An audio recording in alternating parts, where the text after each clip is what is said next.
Sahanā-Vavatu, Sahanā-Bhunaktu, Vīryam Karavā-vahai, Tejas Vinā Vadhīta Mastu, Vidvishā-Vahai.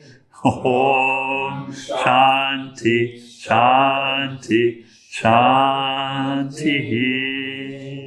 Amlo Sakuru Shivananda Maharaj Ki, and for all the saints and sages of all the traditions. Jai Hari Om Tat Sat. Okay, here's where we pick up.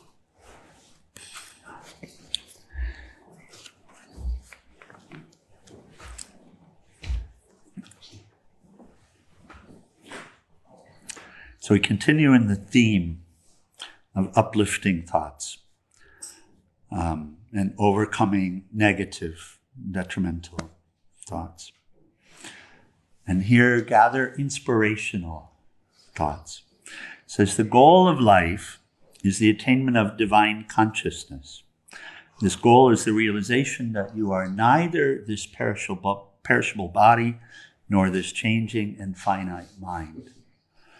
But you are all pure, ever-free Atman, soul, spirit. Remember always this inspiring thought.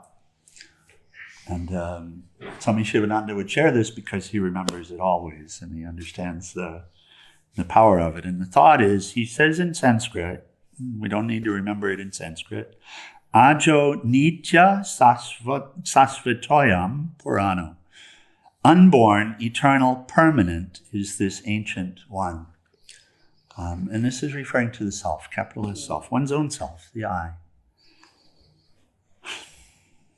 Not this body, not this mind, and mind of all minds, prana of all pranas, soul of all souls, self of all selves. This is your real nature. You are not this little passing personality hooked on to a name and form. You are not Ramaswamy or Mukherjee or Jack or Julia or Hara or Radhika even, although it's a great name and a wonderful form. But you are not any of these. You have fallen into this little delusion. And it's a little delusion, in fact, through some passing cloud of ignorance, something that you took to be yours. Some feeling of being separation. It was just passing along until you grasped it. Awake and realize that you are pure Atman. There is another wonderful Upanishadic inspirational thought. It is Isavasyamidam Sarvam. Every content of the universe is throbbing with the life of the Lord. Smile with the flowers and the green grass. Smile with the shrubs, ferns, and twigs. Develop friendship with all neighbors, dogs, cats, cows, human beings, trees. In fact, with all of nature's creations. You will have a perfect and rich life. And that inspires to share something. That's actually from this essay. Where's Bliss Divine? There we go. On life.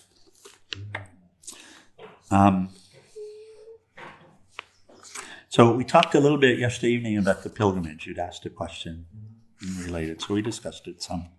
This was, I'll share the last two paragraphs, and this is what that's from Swami Sivananda's essay on life. And these were really the walking instructions for me that I took quite literally when beginning the pilgrimage. This was the last essay that I had read, and I had actually chosen it somehow. I was leading satsang at the yoga farm just a few days before I started the coast-to-coast pilgrimage. And go figure. So, unity of life. See life as a whole. Have a comprehensive view of life. Our view tends to be very limited, And Swami Sivananda would say very clearly, these limitations only exist in the mind. They're only thoughts. They're only passing clouds. That you and I are separate, these limited ideas like this. So see life as a whole, have a comprehensive view of life. And he's giving us an antidote. He's giving us a way to get over that limited thought when he talks about inspiring thoughts. He says, all life is one. There's just one life. All life is one. All life proceeds from Brahman, or the Absolute, which is the one and only reality. The Lord breathes in all life. So all of this breath, all of this breathing going on is one breather. All are members of one human family. The world is one home. All creation is an organic whole. No man is independent of that whole. Man makes himself miserable by separating himself from others. Separation is death. Unity is eternal life. Cultivate cosmic love. Include all. Embrace all. Recognize the worth of others. Destroy all barriers that separate man from man. Recognize the non-dual principle, the immortal essence within all creatures. Protect animals. Let all life be sacred. Then this world will be a paradise of beauty, a heaven of peace and tranquility. And then he gives this beautiful guidance. Smile with the flower and the green grass. Play with the butterflies, birds, and deer. Shake hands with the shrubs, ferns, and twigs of trees. Talk to the rainbow, wind, stars, and waves of the sea. Speak with the walking stick. Develop friendship with your neighbors, dogs, cats, cows, human beings, trees, flowers, etc. Then you will have a wide and perfect, rich, full life. You will realize oneness or unity of life. This can hardly be described in words. You will have to feel it yourself. So you remember the part of the discussion yesterday evening about this inspiration from here.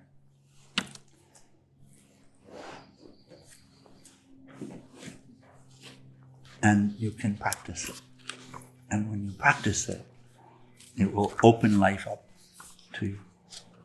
So inspiring thoughts, think inspiring thoughts like this. Not limited, not limited. We don't have the time to contemplate or meditate on or entertain or identify with any limited thoughts. We really don't have the time for it. But we have plenty of time to entertain inspiring thoughts, because those will lift us out. And then another in the same vein, reflect over illuminating thoughts. If you want to develop your thought power, if you want to build up your personality and become great, always keep with you some books of inspiring and illuminating thoughts. Read them over and over again until they become part of your daily action and living. And he says, here are some illuminating thoughts for reflection. He gives 3. A clean conscience makes a stout heart and a strong mind. Poverty is the elder brother of laziness, any kind of poverty, spiritual poverty or financial. 3, knowledge of the self, capital S, self, is the greatest treasure. Meditation is the key to knowledge. So we have in the library, there are books of Swami Sivananda's that are just inspiring thoughts, one after the other, after the other, after the other. They're little books like this. If you look in the Swami Sivananda section, you'll see them. Just like that. So much better than thinking about what someone did to you or what you didn't get. You see that? So much better than that. And those thoughts that come about what you didn't get or what you need, or they only have power over you to the extent that you allow them to have. They're not true. They're not true. And that's this victim hunting that we can fall into when we really contemplate them and bring them, because then we'll see everything's wrong. But that's not true either. That's just a thought. And in the same instrument is the thought that I am free. We were talking on Sunday about the path from bondage to freedom or liberation, and it's literally in the mind. Now we act in order to learn and in order to change the thoughts. But there's the story of the camel, which travels carrying the camel driver through the desert. And overnight, when the camel driver has to stop and stay over the night, if they don't tie the camel down, the camel will wander off. And so they make a big production in order to do it. And in the desert, there's no post, there's no place to tie them down. This is honest to God truth, what's done, and this is still done today. What's done is that the camel driver makes a big production. They take a long rope, they tie it around the neck of the camel, and then they make a big production of tying it to an imaginary post around the feet that the camel can't see. And the camel accepts that they're tied down, that they're bound to that post, and they sleep right there. And in the morning, they're right there when the camel driver gets up. And in Vedanta, we're told and we can learn that our bondage is exactly the same. That we're bound as long as we take ourselves to be bound. And when we take ourselves to be free, we're free. It's simply thought. And so the more we contemplate on negative, limited thoughts, and we place our happiness outside in somebody else's hands, and we imagine that they hold the key to it, and they have to give me that key, as long as we imagine that, or they can take it away from me, this whole pleasure-pain thing, where I feel like I have to have all pleasure and no pain to be happy, but it's not like that. Happiness is inside. Happiness is known when the thoughts are supportive of it. And so it's said that the only difference between being bound and being free is the thought that you're bound or the thought that you're free. And so when we get to see that, when we really get to see it, that is life-altering. And it says, okay, whatever happens to me, this is where we can come. Whatever happens to me, I shall see the beneficial side of it. And, whatever happens, according to whether you think it's a problem or it's an opportunity, so it is. Whatever happens, it doesn't make any difference what happens. Somebody says something to you. Somebody takes something from you. You lose something in a big storm. You have a car accident. Whatever it is, whatever happens. It's either a problem or an opportunity only based upon how you relate to it. You go to prison. Most people that go to prison, they're recidivists. So they think they're criminals. They think this is what they do. They think that when they get out, they're going to be more successful at whatever it is. And so they do. But the one who takes the time to meditate and to learn and or to work out their plan on how to bring peace to the world, like Gandhiji, or peace to India, or to work out how to help India to be free, to meditate on the concepts of nonviolence and how to apply them. Right? The only difference is the thought. One of the things that we suggest is whenever something happens, the habit might be to look for what the problem is and look for the perpetrator. Instead of that, see if you can ask yourself, how is it that this could be an opportunity? And if you can do that, it'll switch it up. And then bring these inspiring thoughts. Find something that inspires you, that you can relate to. A little book.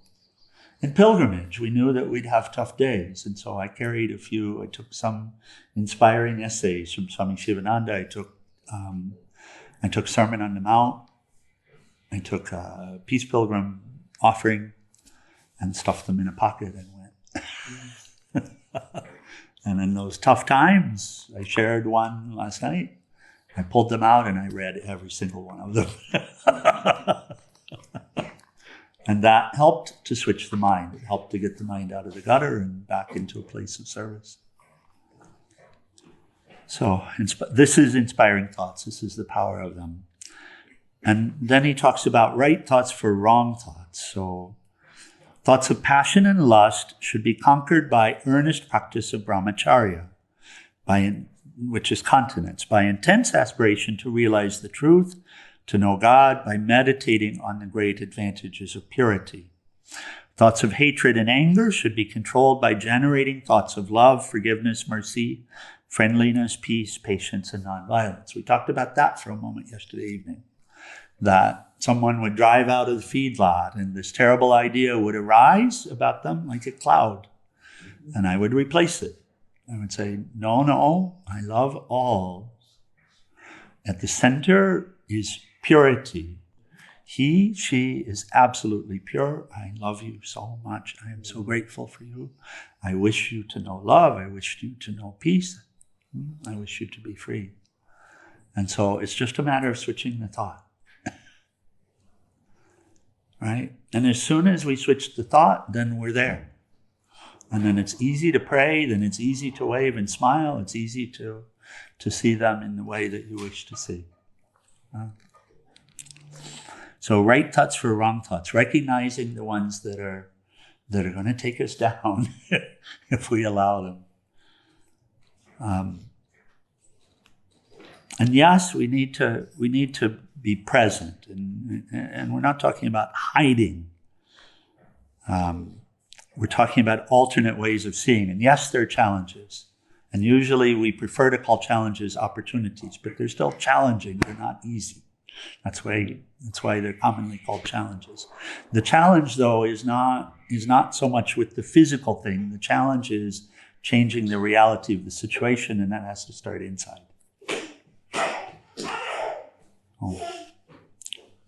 So thoughts of greed, grabbing, and possessiveness should be dispelled by the pursuit of honesty, disinterestedness, generosity, contentment, and non-covetousness. Nobility and magnanimity, complacency, and greatness of heart will help you get over all thoughts of narrowness, jealousy, meanness, etc. And he talks about the gamut of thoughts, the different kinds of thoughts. There are various kinds of thoughts. There are instinctive thoughts, visual thoughts, auditory thoughts, thinking in terms of hearing, symbolic thoughts, thinking in terms of symbols, which is a big part of the thoughts.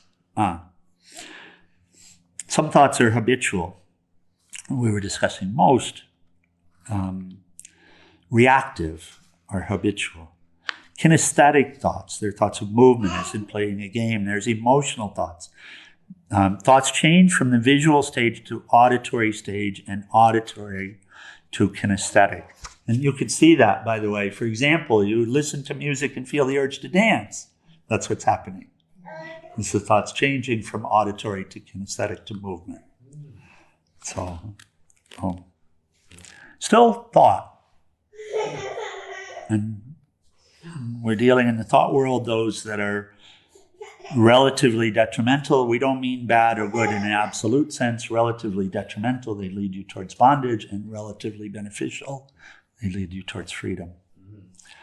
There's intimate connection between thinking and respiration, as there is close relation between the mind and prana. And we'll take a moment on this and see it, because this will serve you well. When you're in a thought pattern, you can stop it. You can stop it for a moment by stopping breathing. Breathing. That's, if you notice what happens when you stub your toe or you experience pain, you see the first thing that you do. So he's talking about the linkage between thought and breath. When you breathe faster, you think faster. When you think faster, you breathe faster. And if you want to slow down the thoughts, you slow down the breath. And we can have a little practice here. It's a little pranayama practice. We'll just do it for a moment. And what we can do is just this. We'll do one very short round of Kapalabhati. And if you haven't done Kapalabhati, I'll explain it briefly. It's just forced exhale, and pregnant, just very, very light, dear. Okay, just so light. And it can be light. And then what we're going to do, we'll just do 10 of them like that. And then we'll take a few natural breaths after, and then we'll ask to hold the breath. And the guidance is, when we hold the breath, take a look at your thoughts. See if you can do it. See if you can just see what happens to the thoughts, okay? So forced exhale just means like this. Normally you exert to inhale, Like that. Here, you're going to exert to exhale. Like that. You got it. Okay. So we'll do 10. Inhaling gently. And 1, 2, 3, 4, 5, 6, 7, 8, 9, 10. And then come back to a gentle breath. Be aware of the breath. Exhaling. And a deep inhale into the abdomen, all the way up. And again, exhaling completely. One more deep inhale.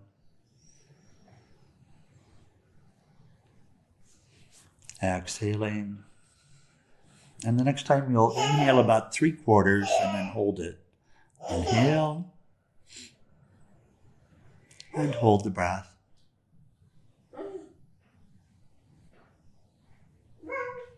And as you hold the breath, just be aware of the thoughts, be aware of the state of the mind.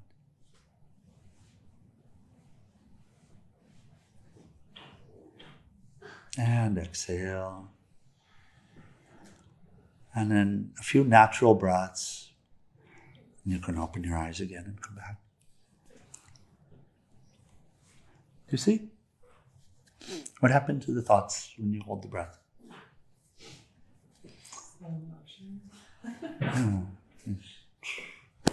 So it's a practice. It's a natural practice, as you see, because of that experience of great pain and what you do. It's a natural practice.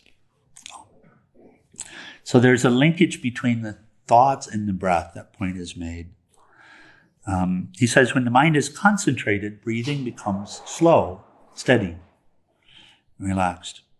If one thinks fast, the respiration also becomes fast.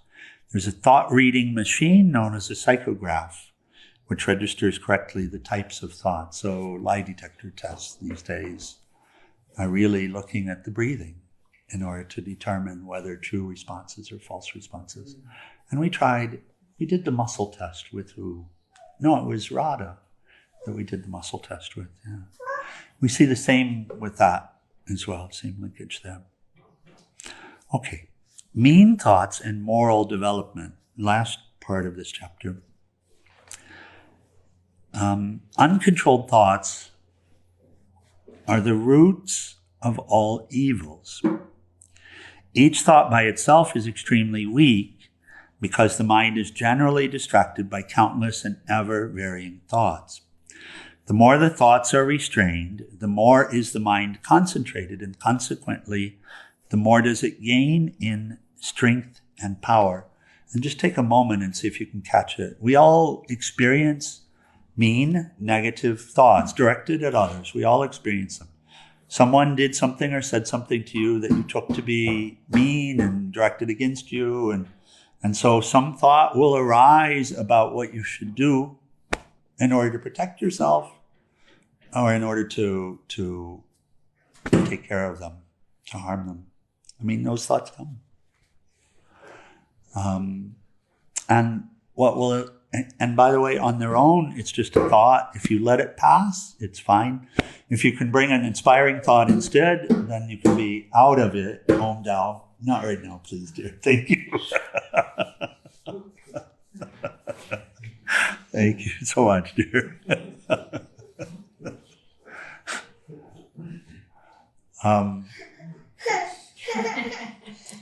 Oh, I'm so sorry. Okay, let's move on to... Very good, you're there. You're there already. Jai! We're there. We also do this. Jai. Yes. Jai. Oh, you're such a love, Tom. Infinite love.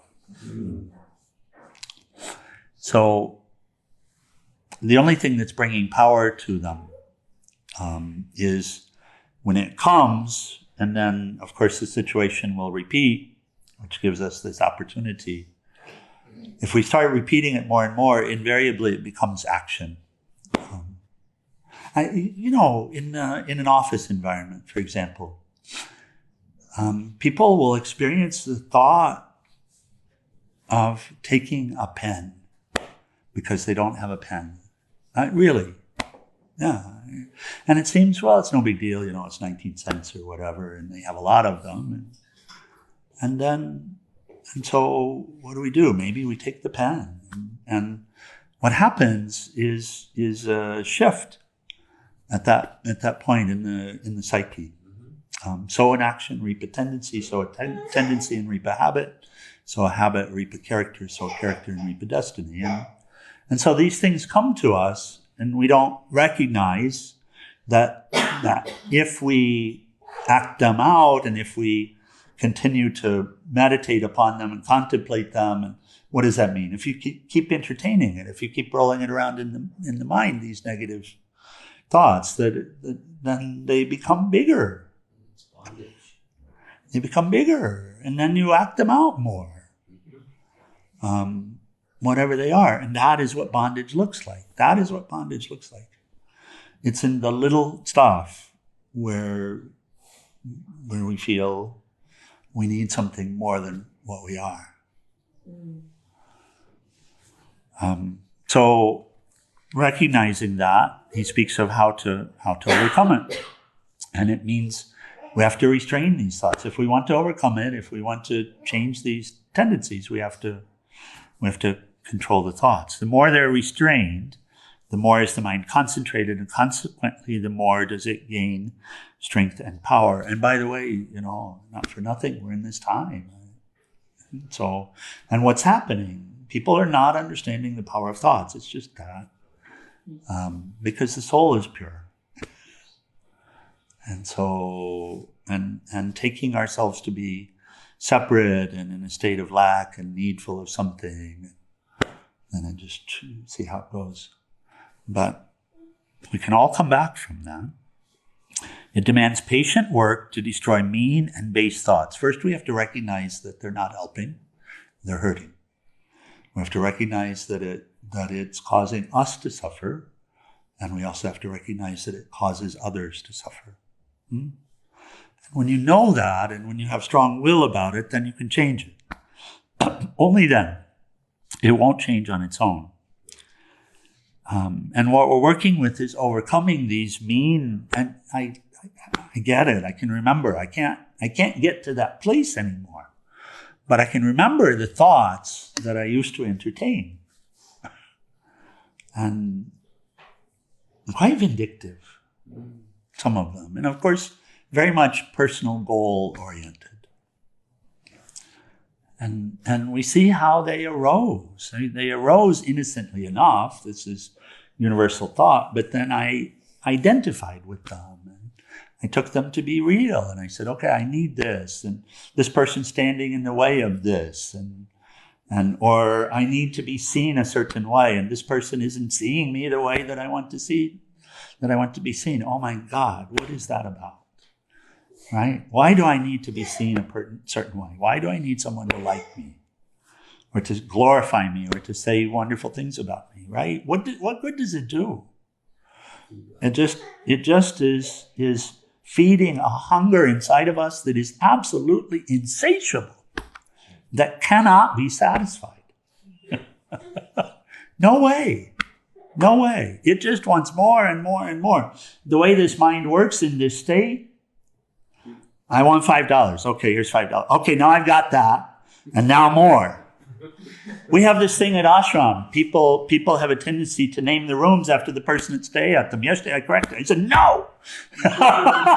No, it is not so-and-so's room. It has never been their room. It will never be their room. Stop it. No. Because what happens is the mind appropriates in this place. And it wants rights. And it imagines that happiness will come from all of the rights. But only suffering comes from that. You don't have any rights. And it's so much better this way. And the right is, I deserve to be this. I deserve to be that. And then, by the way, if you get that, now you're protecting it. because now it's yours, and you're always on guard in case somebody tries to take it away. And then, by the way, that's not enough because you're still not satisfied. And so you need an additional right beyond it. And now you have more to protect, more to guard. And you're going to need friends who believe in exactly the same to be on guard with you.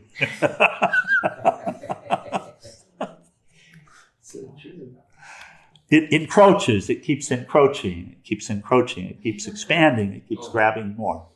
That's really ego. Ego is called ahamkara in Sanskrit, meaning the self-arrogating principle. So, grasping more and more and more, never enough. It's said that even if you had the entire universe, even if you were the king of all, the mind would want something more. It wouldn't be satisfying. It wouldn't be enough. And by the way, any unruly citizen, you would have to kill them because they weren't worshiping you. This is what's happening, and we have to come out of that. We have to come out of that. We say, okay, yeah, the office pen is innocent enough. It seems like it. But what's next? What's next? And then are we trying to balance between being good and being evil, which is really the human birth?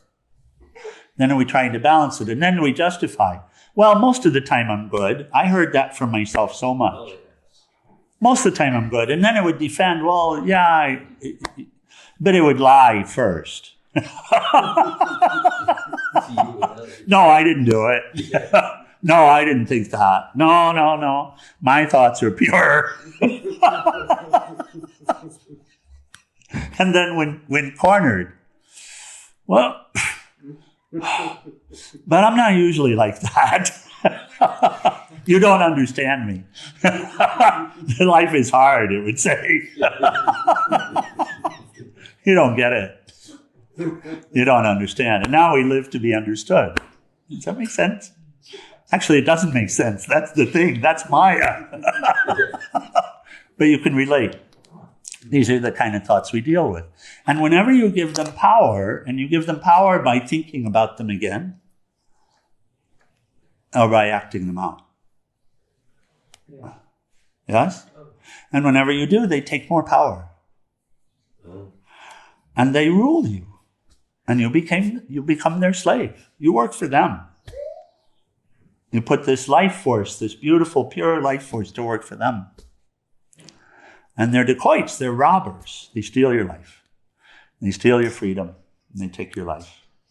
And they trammel you. They don't even appreciate you, these thoughts, these tendencies. Huh? So here, turning it around. And so there's something in you that says, but I'm not mean. And it's true, you're not, because you're soul, you're pure, you're ever pure. You're absolutely perfect. But the actions and the words and the thoughts will work against that until we take control of our life from them. And that's it. So he says, the best method of gaining mental power is by entertaining sublime, noble, and good thoughts, and through their aid, controlling the dissipative, distractive, diversifying, worldly, and base thoughts. That's why in a place like this, we'll put these pictures, these images, which are intended to inspire, to give us something to ask, what about this person? And then, of course, what we'll hear is a story of a great saint and how they overcame their inner demons and came into the place of purity and like this. And the books, of course, are all about the same. And so for what purpose? To inspire beneficial thoughts, positive thoughts, for us to see that there's a way out of this cycle, right? He says, finally, in this section, we can close. When all evil thought harasses the mind, the best method of conquering it is by ignoring it. How can we ignore an evil thought? By forgetting it. How can we forget it? by not indulging in it again, and also by not brooding over it.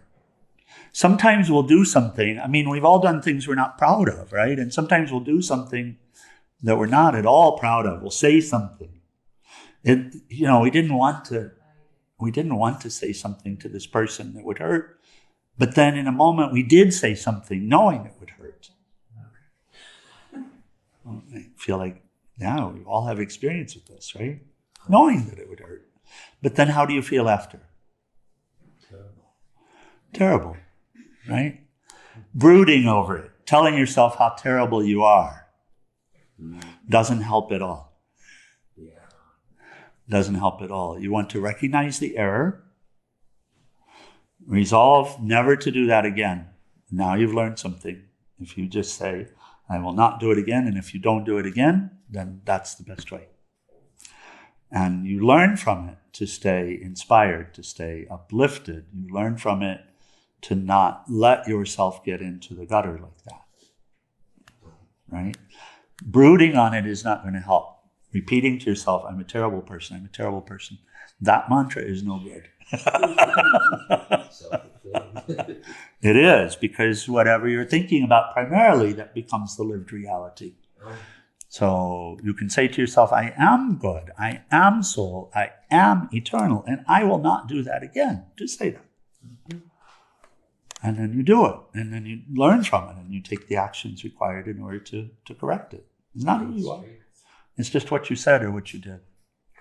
For me, there's been a lot of times where I feel like I've had to understand what compelled me to do that in the first place. Otherwise, Yes. I wouldn't be able to Yes. say I'll never do that again, right?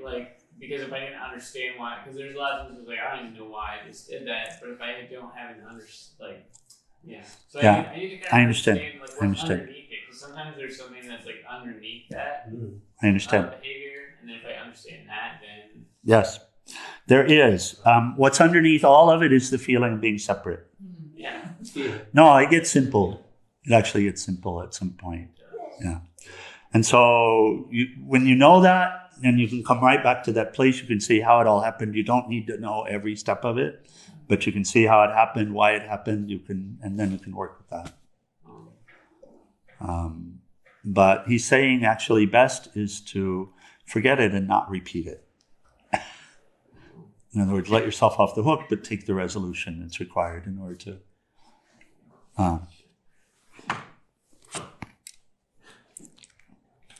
It says, how can we prevent the mind from indulging in it again or brooding over it? By thinking of something very interesting, something sublime and inspiring. And then he gives the 3-step. And this 3-step ended up, last time we went through thought power, this 3-step was a big deal for us. We kept using it. The 3-step is ignore, forget, and think of something inspiring or replace it. Replace it. These 3 constitute the great sadhana for establishing mastery over negative or evil thoughts. What was it again? Ignore, forget, replace. Ignore, forget, replace. There you go. Put that in a tattoo right here. So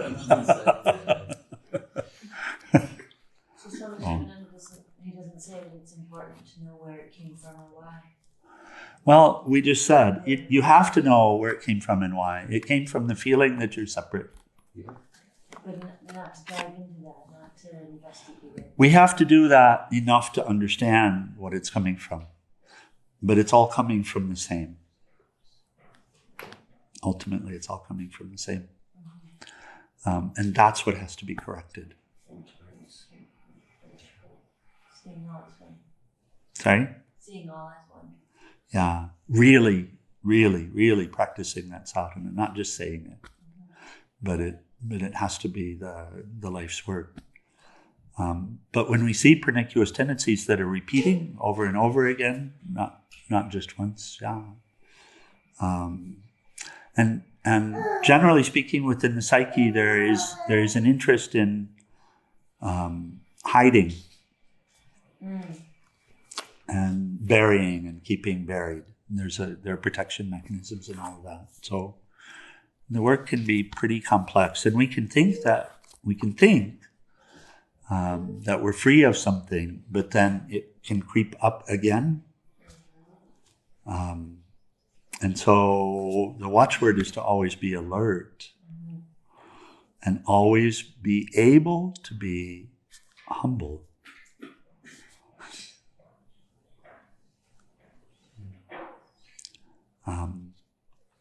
Swami Sivananda, in the last years, he was still using that SB40, Shubit 40. SB40, Shubit 40. He recognized the power of ego and the ego sense and all of the things that come from it, which is this tendency towards self-glorification.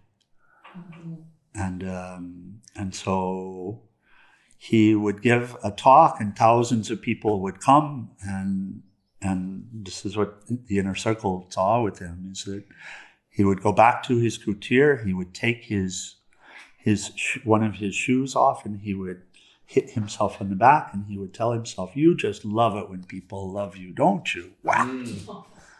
Yeah. He says that as long as we are in this human body, these tendencies can rise up, and without our seeing it, it's possible to lose ourselves to them. And we have an example of that in the extended family, So he says, always be alert. But he's not saying think negatively of yourself. Think and reflect on who you are. Understand that you can overcome any of these, but also understand the necessity to do so. And understand the technique. When we say positive thought, sometimes people will think, oh yeah, I'll think of something else. No, positive thought is related to your own upliftment. It's related to your own upliftment. See yourself as acting in a different way when that situation arises. That's a positive thought. Really see yourself. It doesn't mean just say, oh, it's okay. It's okay. It doesn't mean that. It doesn't mean that. Recognize the importance of switching, of changing it.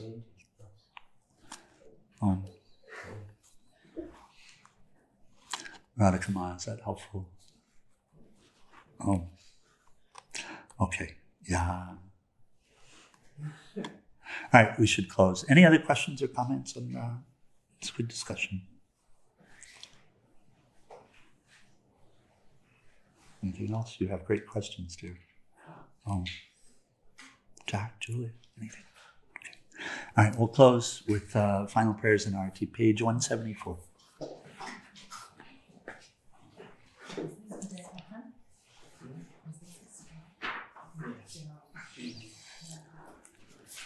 Om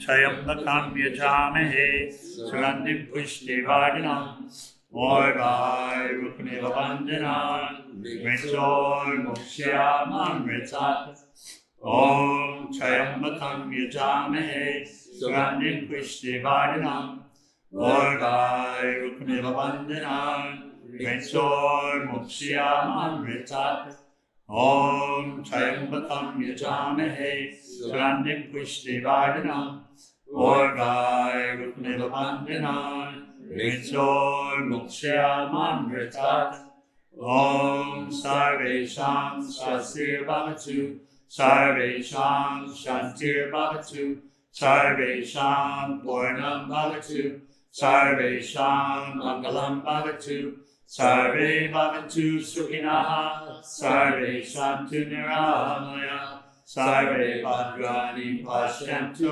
Makashnitu Bhave Asato Ma Satgamaya Tamaso Ma Jyotirgamaya Mritor Ma Mritam Gamaya Om Purnamida Purnamidam Purnat Purnamudashyate Purnasya Purnamadaya Purnameva Vasishyate Om Shānti Shānti Shāntihi. Radhikama. And for the whole group, just to share. Something came as we were chanting that. there's a particular thought pattern that Swami can get into, and it's onerous. It's not beneficial in any way, shape, or form. No, it has no benefit whatsoever. I used to really be under its sway. It had so much power over me, and it was very repetitive and common, and I didn't see anything wrong with it. I didn't have any desire to be free of it.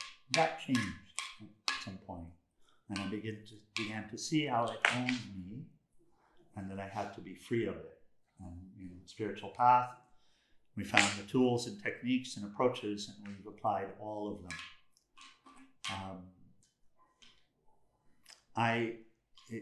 In psychology, modern psychology, we would regress and see where it came from. But the thing is, we have to go even back to prior births, and I don't know how many prior births, to see where it first came.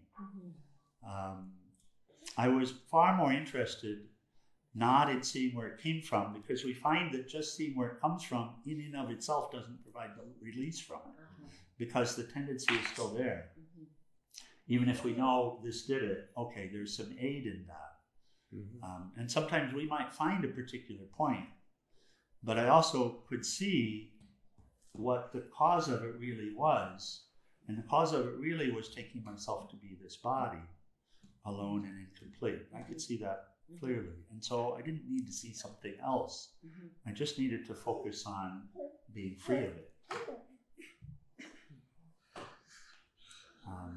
And still it will arise as a shadow sometimes, connecting with the divine. We find that we might have lost the connection for a moment, and that it seems to leak in then. So